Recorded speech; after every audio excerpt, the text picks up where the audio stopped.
ഡൽഹിയിൽ നിന്ന് പ്രത്യേകിച്ച് അങ്ങനെ ഞാൻ സ്ഥാനാർത്ഥിയല്ല എന്ന രീതിയിലുള്ള ഒരു സൂചനയും എനിക്ക് ലഭ്യമായിട്ടില്ല ഇതുവരെയും. ഞാൻ കഴിഞ്ഞ 33 വർഷമായിട്ട് കേരള വിദ്യാർത്ഥി യൂണിയനിലൂടെയും യൂത്ത് കോൺഗ്രസിലൂടെയും കടന്നു വന്ന എളിയ പ്രവർത്തകരാണ്. MLA ആകുമെന്ന് വിചാരിച്ച് പാർട്ടി പ്രവർത്തനം തുടങ്ങിയ ആളല്ല. ഞാൻ ആഗ്രഹിച്ചിരുന്നൊരു പഞ്ചായത്ത് മെമ്പർ ആകണമെന്നായിരുന്നു. പക്ഷേ ദൈവാനുഗ്രഹം കൊണ്ട് ജില്ലാ പഞ്ചായത്ത് പ്രസിഡന്റും MLA ഒക്കെ ആകാൻ കഴിഞ്ഞു എന്നുള്ളത് ഭാഗ്യമാണ്. കഴിഞ്ഞ 10 വർഷം പെരുമ്പാവൂരിലെ ജനപ്രതിനിധി എന്ന രീതിയിൽ കഠിനാധ്വാനം ചെയ്തിട്ടുണ്ട് ഞാൻ. ഇവിടുത്തെ ഓരോ പ്രവർത്തകരോട് ചോദിച്ചാലും അവരുടെ മനസ്സിലുള്ള വികാരം അവർ പറയും.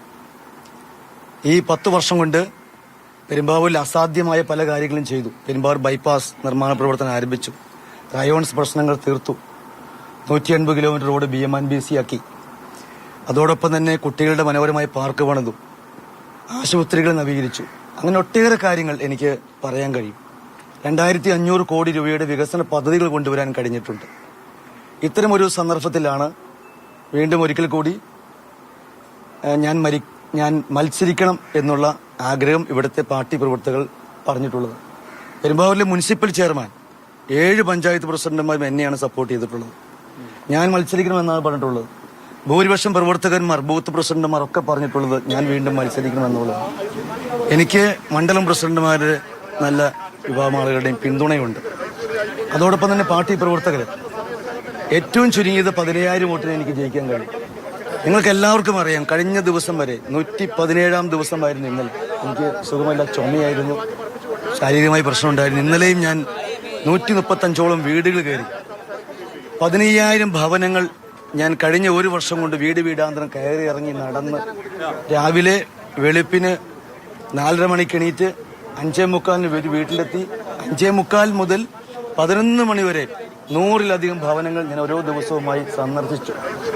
ബഹുമാനായ പ്രതിപക്ഷ നേതാവ് ശ്രീ VD സതീശൻ സാറ് അതിൽ വന്ന് പങ്കെടുത്തിട്ടുണ്ട്. 800-ലധികം ആളുകളാണ് രാവിലെ 6 മണിക്ക് പങ്കെടുക്കാൻ വന്നത്. ബഹുമാനപ്പെട്ട ശ്രീ രമേശ് ചെന്നിത്തല അതിൽ പങ്കെടുത്തിട്ടുണ്ട്. ഒട്ടേറെ നേതാക്കന്മാര് എന്റെ ഈ യാത്രയിൽ, ഗ്രാമയാത്രയിൽ പങ്കെടുത്തിട്ടുണ്ട്. അതിലേക്ക് ഞാൻ കടന്നു വരികയാണ്.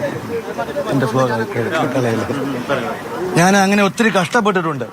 അങ്ങനെ പെരുമ്പാവൂരിലെ അന്ന് ഞങ്ങളെടുത്ത മുദ്രാവാക്യം, പെരുമ്പാവൂരിലെ മുനിസിപ്പാലിറ്റി 7 പഞ്ചായത്ത്, ജില്ലാ പഞ്ചായത്ത് സീറ്റുകൾ, ബ്ലോക്ക് പഞ്ചായത്ത് സീറ്റുകൾ എല്ലാം ഞങ്ങൾ പിടിക്കുമെന്ന് പറഞ്ഞു. എല്ലാം ഞങ്ങൾ പിടിച്ചില്ലേ? അന്നും എനിക്ക് കേസുണ്ടായിരുന്നല്ലോ. എല്ലാ വീടും ഞാൻ കയറി ഇറങ്ങിയില്ലേ? ഞാൻ ഇന്ന് കഴിഞ്ഞ ഇലക്ഷന് 2020 മത്സരിക്കുന്ന സമയത്ത് 2020യും BJPയും LDFും ഉള്ളപ്പോഴാണ്, വലിയ മത്സരം നടന്നപ്പോഴാണ് ഞാൻ 2900 വോട്ടിന് വിജയിച്ചത്. ആദ്യം മത്സരിക്കാൻ വരുന്ന 2014 എനിക്ക് 7500 വോട്ടിന് ലീഡുണ്ട്. ഇത്തവണ എനിക്ക് എന്റെ പാർട്ടി സീറ്റ് തന്നാൽ ഞാൻ 15000-ത്തിലധികം വോട്ടിന്റെ ലീഡിന് ജയിക്കും. അതുകൊണ്ട് എനിക്കിപ്പോഴും പാർട്ടി വിശ്വാസമുണ്ട്. ഞാനൊരു കോൺഗ്രസ്സുകാരനാണ്. ലീഡേഴ്സിന് വിശ്വാസമുണ്ട്, AICCന് വിശ്വാസമുണ്ട്. അവരെനിക്കൊരു അവസരം കൂടി നൽകുമെന്നുള്ളതാണ് വിശ്വാസം. ഇവിടുത്തെ ബൂത്ത് പ്രസിഡന്റുമാരെ, ഭാരവാഹികളെ, സദാപ്രവർത്തകന്മാരെ വിളിച്ച് അന്വേഷിച്ചാൽ അവരെല്ലാം മനസ്സിൽ എനിക്ക് അനുകൂലമായിട്ടുള്ള വികാരമുണ്ട് എന്ന് എനിക്കറിയാം.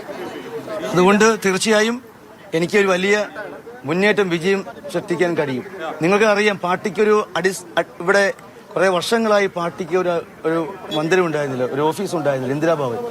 ഞാൻ 10 ദിവസം പദയാത്ര നടത്തി. ഞാനും എന്റെ പ്രവർത്തകന്മാരും പദയാത്ര നടത്തിയിട്ടാണ് 90 ലക്ഷം രൂപയുടെ ഒരു ഓഫീസ്, മനോഹരമായ ഓഫീസ് ടൗണിൽ നിർമ്മിക്കാൻ കഴിഞ്ഞിട്ടുള്ളത്.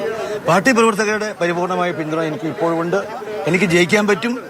AICC എന്നെ കൈവിടില്ല എന്നുള്ളതാണ് എന്റെ ഉത്തമമായ വിശ്വാസം.